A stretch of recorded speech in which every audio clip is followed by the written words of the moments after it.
More top stories now, before both the AP and the NBC News are calling Denise Powell the winner of the Democratic primary for Nebraska's District 2 congressional spot.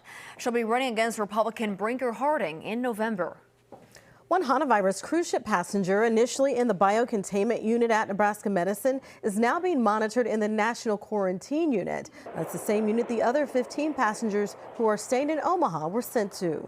And police are still searching for clues after a shooting in North Omaha. According to police, officers responded to the area of 43rd and Grant just after 7:30 last night. We're told the victim is expected to survive. Omaha police say an 18-year-old was found shot to death in a car in North Omaha. Officers found Joseph Baja near 48th and Seward. OPD is calling his death a homicide. Law enforcement booked Brian Ward into the Sarpy County Jail less than a day after First Alert 6 aired a story about him being a wanted man. He faces charges relating to the alleged sexual assault of 2 children. A Bellevue police officer arrested on suspicion of domestic violence and child abuse will be in court today. Each charge Marcus Lahr is facing carries a punishment of up to a year in jail and a $1,000 fine.